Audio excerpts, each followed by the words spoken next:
প্রিয় ভিউয়ার্স, আমাদের পাবনার এই ভাই সোহেল রানা উনি কিন্তু দারুণভাবে কিন্তু গাড়ি চালান। একেবারে কিন্তু হাত ছেড়ে দিয়ে গাড়ির উপর দাঁড়িয়ে থেকে বিভিন্ন কলা কৌশল রপ্ত করেছেন। উনি দেখলেই কিন্তু আসলে ভয়ের ব্যাপার। তারপরেও কিন্তু উনি প্রচণ্ড সাহসের সাথে এভাবে কিন্তু বিভিন্ন কায়দা কৌশলে গাড়ি চালান, যেটা দর্শনার্থী দেখার সময় কিন্তু সোহেল রানা যখন রাস্তায় নামে তখন দর্শনার্থী কিন্তু তাকিয়ে থাকে যে কখন সোহেল রানা তার একটু নৈপুণ্য দেখাবে।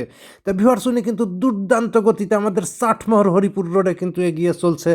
ভিউয়ার্স, আপনারা দেখছেন কখনো হাত ছেড়ে কখনো গাড়ির উপরে শুয়ে বসে বিভিন্নভাবে কিন্তু উনি মোটর সাইকেল বাইক চালিয়ে যাচ্ছেন দুর্দান্ত গতিতে। ভিউয়ার্স, আপনারা দেখতেই পাচ্ছেন দাঁড়িয়ে থেকে হাত ছেড়ে দিয়ে বিভিন্ন রকমের ভঙ্গিমায় উনি কিন্তু গাড়ি চালাচ্ছেন। ভিউয়ার্স, ভিডিওটি ভালো লাগলে করতে পারেন লাইক, কমেন্ট, শেয়ার। আর যারা এখন voice of Ranjoy Facebook page বা ইউটিউব চ্যানেলটি ফলো বা সাবস্ক্রাইব করেননি, তারা নিত্য নতুন ভিডিও পেতে আমার পেজ বা চ্যানেলটি ফলো বা সাবস্ক্রাইব করতে পারেন। আবার দেখা হবে আপনাদের সাথে অন্য ভিডিওতে।